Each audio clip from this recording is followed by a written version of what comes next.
Welcome to the Geoff and Gena Show. This is Berkeley Geoff. And I'm Berkeley Gena. And we're discussing the recent fallout from the war taking place in the Free National Movement Party in the Bahamas, and they're known as the FNM, that has destabilized the de facto political opposition to the current government in place, run by the Progressive Liberal Party, known as the PLP. Bahamians are at odds on who the next leader should be to lead them out of the looming economic crisis that intends on displacing thousands of Bahamian jobs to become redundant because the money just isn't there anymore for a saturated market since the collapse of FTX, which was headquartered in the Bahamas by the embattled Sam Bankman-Fried, or SBF, as he is well known by Bahamians. As we watch the Bay Area in California change to provide housing and jobs for the unemployed, disenfranchised by a failing tech industry and volatile housing market, which is finding equilibrium slowly due to the fallout of the Silicon Valley Bank, or SVB, and First National Bank, which service the area's mortgages and business loans, many residents are looking to move out of state to less expensive neighborhoods with no state taxes, such as Florida. Many Bahamians live in Florida and can expect to be affected by the mass urbanization and eventual gentrification of neighborhoods they live in the state of Florida. Political unrest in the Bahamas has an effect on these communities. So, Geoff, what can we expect from the Bahamas in its current political state of affairs? Because we know that Bahamians will leave the instability to relocate in with Canada or the U.S. Gena, the Tribune newspaper in the Bahamas, as reported by Uriel Boleg, stated members of the Free National Movement said it will be war if party officials continue to try to block Prime Minister Dr. Hubert Minnis, former Prime Minister now, from speaking at constituency association meetings. So he's a sitting member of Parliament after losing the election. For Killarney. Yes, and Minnis, all Minnis did was, for his cabinet, he didn't hire the best for the Bahamas. He hired people that he had stories on. He knew their bad dealings so he could control them. And then they turned out to be his yes men, which are the ones that are supporting him now. Which helped destroy the country. Right. Now, according to this March 28, 2023 article, Boleg said last night Dr. Minnis addressed a crowd of FNM supporters at a Garden Hills Constituency Association meeting, despite reported attempts by the FNM's leadership to thwart him from doing so. FNM leader Michael Pintard addressed another crowd of party supporters at a Centerville Constituency Association meeting the same night, at the same time. Competing constituencies. You know, they're competing against each other and competing against the government in power. Unreal.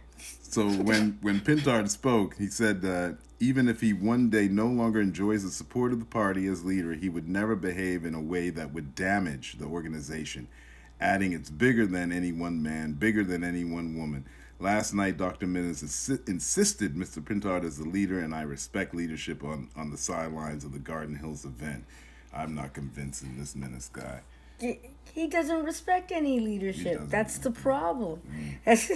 So, Geoff, it sounds like Dr. Minnis has not learned that he damaged so many people like us with his insensitive political agenda, that now no one trusts him with being head of government as prime minister.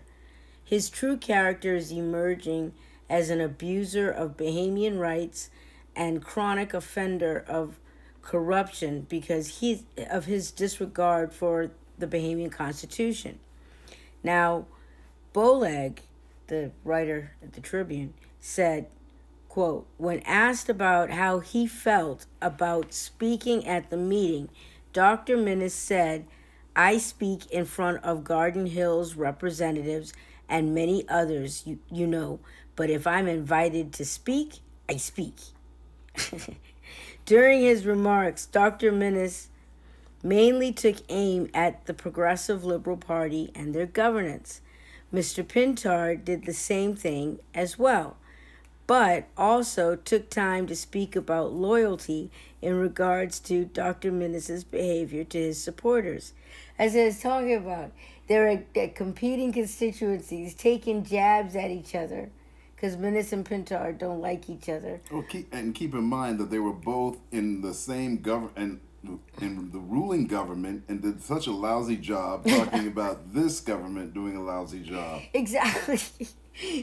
And and they're in opposition to the current government, so they just like to fight. That's what. And in opposition to themselves. They are the ultimate opposition. A house that can't stand up. A house that's divided will eventually fall. So yes, that's they're on their way. So I see Pintard told F&M supporters, we are asking you to value the opinion of each other. Everybody has something to contribute. We believe that we should use all the competent and qualified people we can get. Competence is important, but what is also important is loyalty. We have to be more loyal to the brand and to the team than to our own personal ambitions, Mr. Pintard said. He was talking about Minnis's drive to be recognized as the competent authority, and also the fact that Minnis has yet to recognize that he lost the last election and no one wants him again to run anything.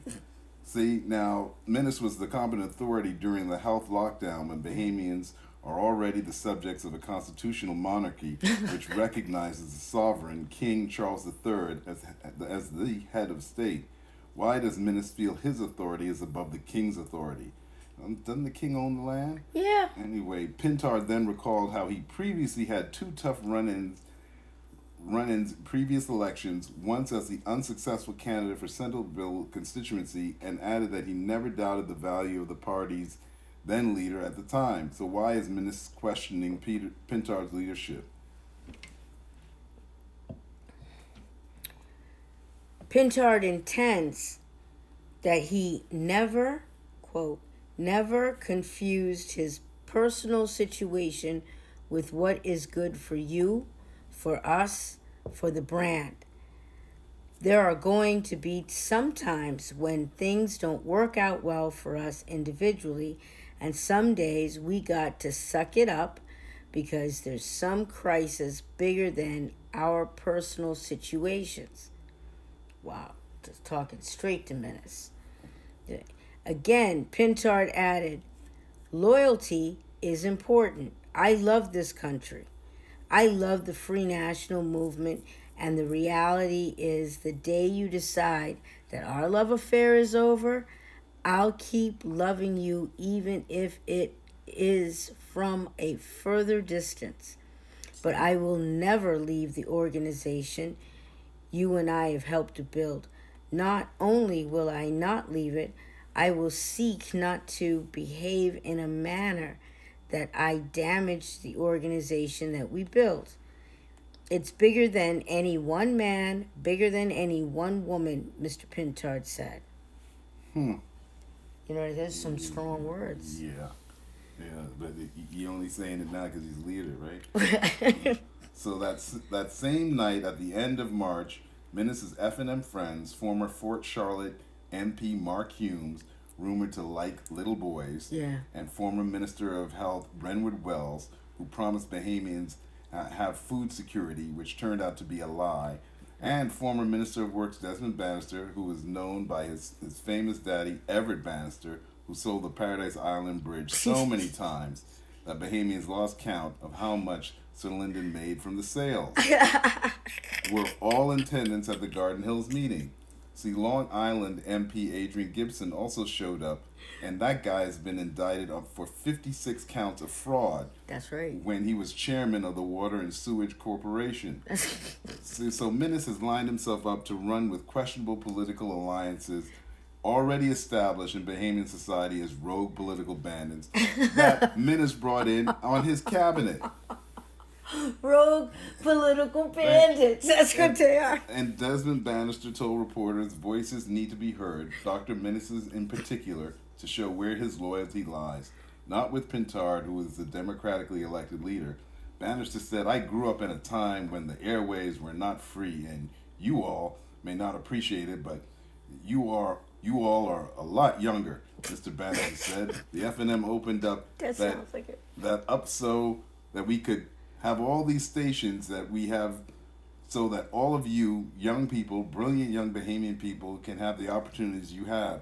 So I can't be part of something which tries to stifle any Bahamian. Now, you know this is a load of crap because they fired the radio show host.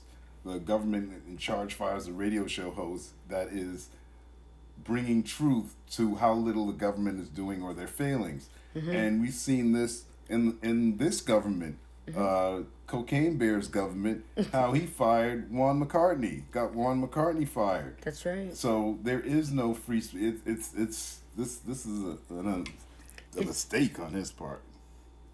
Yeah, Geoff, I'm surprised that Desmond Bannister, would side with Minnis. I was assigned to cover him when he was Minister of State for Legal Affairs during the Ingram administration, and Desmond knows the legal danger the Bahamas is in due to the illegal Haitians taking advantage of using affidavits from JPs, or Justice of the Peace, to claim their right to file birth certificates within 3 years of their children's birth. That's how Haitians are illegally getting passports in the Bahamas. So Desmond, knowing all this, why would he now change his mind to support Minnis, who needs the illegal Haitian community to vote him back in power? It's like Bannister is admitting Bahamians are outnumbered in their own country. He's flip-flopping to stay in power. Anyhow, Bannister said, it's important for voices in the FNM to be heard. Dr. Minnis is a former prime minister of this country. He has made immeasurable contributions to our country, and his voice should be heard. As a member of parliament, every time he goes in parliament, he makes contributions that the country needs to hear. And what he spoke about tonight, he spoke about a number of issues that impact all of us. So it's important for him to be heard. Did I sound like him? I've covered enough of his speeches, but hey, I got that voice down. I felt it. You felt it. Failing pretend politician. That's what they sound like. Bannister furthered his argument for Minnis to return to leadership by saying, quote, I think you'll see Mount Moriah has invited him to the next meeting. I think you're going to see a flood of those invitations. I know that Carmichael invited him next month. And you're going to continue to see the FNM being the FNM. Just such a diplomat. You know what I mean? Coup d'etat. He says, when I spoke at Carmichael just a few weeks ago, see, he ran in Carmichael. He represented Carmichael. So now he's pushing Carmichael, behind Minnis. He said, when you ran in Carmichael. Okay, when I spoke at Carmichael just a few weeks ago, I made a comment at the end of my speech. It's very important that everybody appreciates that. You have to grow on the shoulders of the giants who came before you. And if you don't grow on the shoulders of those giants, instead of being a political party, you become a cult.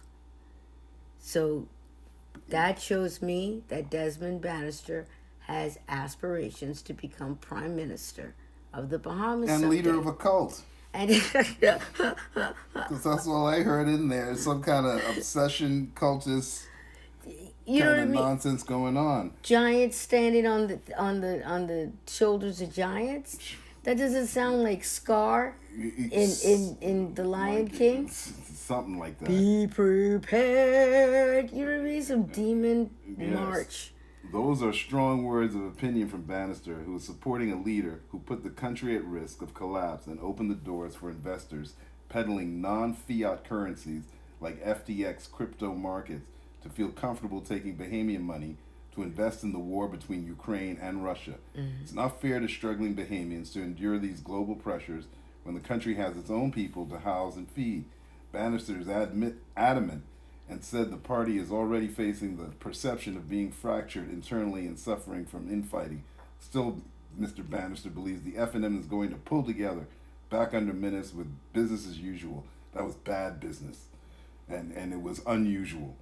I don't think they understand the world is changing rapidly while they continue to run the Bahamas like Plato's Republic, and has constantly been run like Plato's Republic. They didn't want to continue it.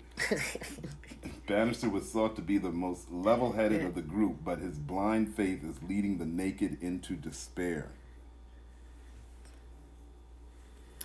Yeah, Geoff, Desmond has, in my opinion, Desmond has become disillusioned, because if he hoped to get in the runnings of being prime minister someday, he'll have to wait in line behind Fred Mitchell, who we can see doesn't stand a chance at leadership. Haitian Fred Mitchell. Angry Fred Mitchell. Manther. Fred is a career foreign affairs cabinet minister at best. A failing one. And Desmond is the second erudite cabinet minister, like Fred's Diet Coke evil twin. 1 calorie, not enough. So Desmond said, quote, "The FNM is going to pull together because we are the only solution for the Bahamian people. So you're going to see the organization pull together under the leadership that the FNM members support and the Bahamian people want to see," he said. He also said the FNM must not stifle free speech. Now, Desmond's a lawyer and former Minister of State of Legal Affairs. He should know that there is no free speech in the Bahamas. Not on paper, not off. But anyway, he says the FNM must not stifle free speech. Quote, "First of all the comments that I made were repeated in other forums. It gives an indication that there's a concern about freedom of speech. We have to be able to have that in our country. We can't stifle speech. That's important. All of us want to hear what Dr. Minnis had to say. We're all here in support of him to hear what he had to say because of the contributions he made." This was an awful, illegal contribution. Awful. But anyway, Geoff, why is he kissing Dr. Minnis up so much, man? All because Minnis had something on him and told him, if you don't, this will come out. Now, you see, Gina, I don't know why Desmond feels free speech is threatened. As a former career cabinet minister himself, the Bahamian Constitution doesn't allow for free speech anyway. It allows for freedom of expression instead, which makes sense as they are an independent country that was a former British colony. The British recognized freedom of expression, and Americans recognize freedom of speech. That's a major difference in all these national policies. I was born in New York, and I can say I know the difference. That's right. And Geoff, I was born in the Bahamas as a U.S. citizen, and I can confirm you are correct about the difference. Minnis didn't tolerate freedom of speech from others outside of his inner circle. It was his way or the highway, and one of the reasons we returned back to the U.S. to make California our home. We can't tolerate his intolerance because, according to him, that makes the gorilla come out of him. So here's a clip of them discussing who he is in his own words. Mr. Dr. Hubert Minnis, who was pressed by members of the media while entering the House of Assembly today, says he has done nothing wrong. Dr. Minnis was asked to respond to a criminal investigation launched into his administration's COVID-19 food assistance program. He says Prime Minister Davis is misguided if he is trying to implicate him in any wrongdoing. Would you say your hands and your administration hands are clean in the investigation? My hands are more than clean. My hands are more than clean. I think, and I've said it before, I think the Prime Minister, when he questioned me, he backing up the wrong tree. He backing up the wrong tree. and he knows that, and he do not want this giant or this gorilla to come forth. Since the But a note on the NGOs. The NGOs and the supermarkets should be recognized as heroes. What they have done an omen job, a job that the world could not do. And I'm sitting there recognized for what has been done. They were able to deliver food in a timely manner, avoid the problems that the rest of the world were having in terms of unrest, in terms of rioting, in terms of starvation or insufficient food. They have been able to avoid that, and they did their part. The supermarkets did their part by giving while maintaining his innocence. Minister Hubert Minnis has issued a statement acknowledging, one, that he is a guerrilla, as he defends his character, and has accused the Prime Minister in a very interesting manner. And this is powerful today. So we're going to look at how the former Prime Minister is threatening that his guerrilla characteristic can come out. I'm going to condemn him for referring to himself as a guerrilla. It is an attack on black people. And notwithstanding that Dr. Minnis is believed to be a Negro person, we're going to have to teach him never to describe himself as a guerrilla, because it's racist and self-hating. So these are some of the things that are happening in our nation as the FNM turns against the nation. So this is powerful as we pray. The former Prime Minister, the Right Honorable Hubert Alexander Minnis. Shall we hear the former Prime Minister? Dr. Minnis, would you say at this point that your hands are clean? You've been questioned by police. At this point, would you say your hands and your administration hands are clean in the investigation? My hands are more than clean. My hands are more than clean. I think, and I've said it before, I think the Prime Minister, when he questioned me, he barking up the wrong tree. He barking up the wrong tree. And he knows that. And he do not want this giant or this gorilla to come forth. It's breaking news. Dr. Minnis describing himself as a guerrilla is anti-black. It is racist. It is self-hatred. And I'm going to report him to IRCA. You see, everybody has been reporting me to IRCA, but I shall report Dr. Minnis to IRCA. I'm going to accuse him of racism. His description of himself as a guerrilla is regrettable, because notwithstanding, Dr. Minnis does not look like a guerrilla. And I'm hurt as a black man that my former leader can put that racist description on himself. And I call on Bahamians everywhere.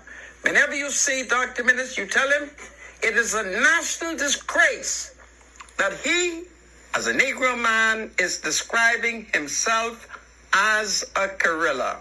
It is racist. It is an example of self-hatred, and he should be stand condemned. As special advisor, before I entertain you into these worldly affairs, will you take us to Christianity? Wow, Gena. Minnis has alienated himself from all voters with that statement. I mean, Rodney Moncur is offended as a Negro man, hearing another Negro man refer to himself as a guerrilla. Who wants to lead Bahamians?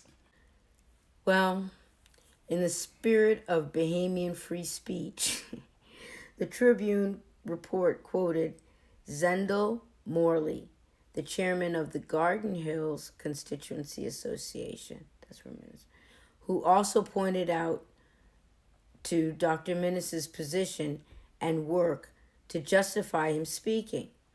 Morley said,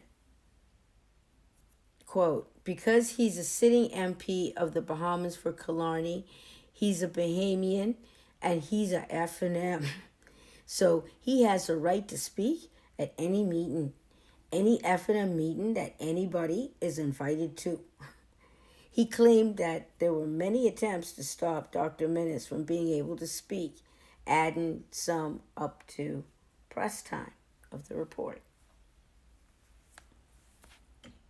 Another Minnis supporter, Peter Outen, chairman for the Carmichael Constituency Association, also made similar accusations, saying Dr. Minnis will speak in Carmichael. Dwayne Sands cannot stop that, will not stop that, or it will be war, he said. When probed about attempts to stop the former Prime Minister, Mr. Outen admitted, I got a phone call last night from one of the assistant chairmen telling me if I bring Dr. Minister Carmichael to speak, I would suffer the same fate as the chairman for Garden Hills. I said, bring it on. When he was asked what was the fate, he replied, they sent this good chairman a nasty letter trying to expel him from the party. You're going to try to expel me from the party? I'll get the bell. Wow. It's personal. And yeah, Minnis's crew likes to send threatening letters and put it on your file to intimidate people who they feel will give them opposition. So he and his friends don't like it when they get threatened with letters. That tells me that they are amateurs who are politically immature and not fit for office to govern people or themselves. You know, they're against our neighbor, Dr. Dwayne Sands, the F&M chairman. The Tribune reported F&M chairman Dr. Dwayne Sands and Deputy Leader Shannon Don Cartwright were present at the Centerville meeting with Pintard and not the Garden Hills meeting with Minnis. Well, we'll have to just keep an eye on what happens and how the leadership woes will be resolved. Until next time, I'm Berkeley Geoff. And I'm Berkeley Gena. Blessings to you all. Stay safe.